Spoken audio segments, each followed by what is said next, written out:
জনগণের ধরে এইভাবে মারপিট করছে, তারপরে আবার সকালবেলা কাম্বার সাথে বাইন দেয়া এইভাবে এই বেদ দেয়া ফিটে ঠেঙ্গে এইভাবে মারধর করছে।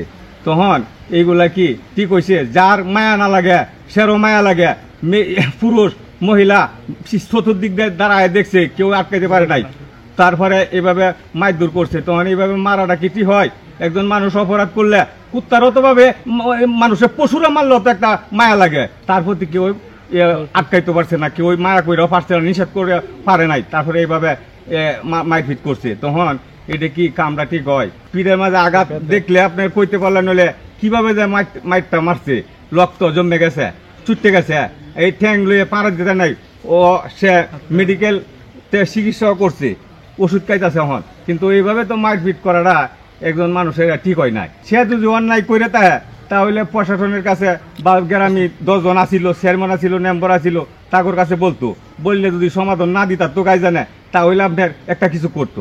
প্রতিভূর অবস্থা বর্তমানে তেমন একটা ভালো না, কারণ ওকে যেভাবে শারীরিকভাবে টর্চার করা হয়েছে, সাময়িকভাবে সেভাবে বাড়িতে, সেভাবে তার অবস্থা তেমন ভালো না। বর্তমানে তার চিকিৎসা চলতেছে, ডাক্তার বলছে তাকে আরো পর্যাপ্ত পরিমাণ ট্রিটমেন্ট লাগবে।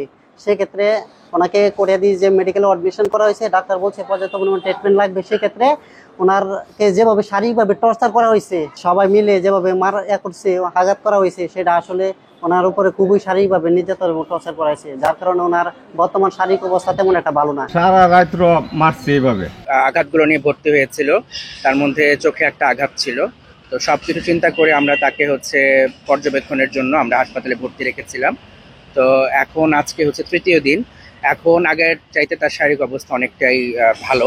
তো ইনিশিয়াল যেহেতু চোখের মধ্যে আঘাত ছিল, আমরা একটু আতঙ্কে ছিলাম, যেহেতু চোখের মধ্যে আঘাত, মাথায় আঘাত হতে পারে। সব চিন্তা করে আমরা নিবিড় পর্যবেক্ষণে রেখেছিলাম। আমরা আমাদের এখানে প্রাথমিক চিকিৎসা প্রথমে দিয়েছিলাম। আমরা 21 তারিখ সোশ্যাল মিডিয়ার সুবাদে যখন আমরা ভিডিওটি দেখি, দেখার পরে আমরা ঘটনাস্থলটি শনাক্ত করি এবং মাননীয় পুলিশ সুপার মহোদয়কে বিষয়টি অবহিত করার পরে মাননীয় পুলিশ সুপার মহোদয়ের নির্দেশে দ্রুত ব্যবস্থা নেওয়ার পরামর্শ প্রদান করেন। তখন আমরা ঘটনাস্থলে গিয়ে ভিকটিমের সাথে কথা বলি এবং স্থানীয় লোকজনের সাথে কথা বলার পরে যে জানা যায় যে ভিকটিমের ননদদের নেতৃত্বে এবং তাদের ইন্ধনে পরকীয়ার সন্দেহে ওনাদেরকে আটক করে, ঘর থেকে করার পরে তাকে বিদ্যুতের পিলারের সাথে বেঁধে নির্যাতন করে।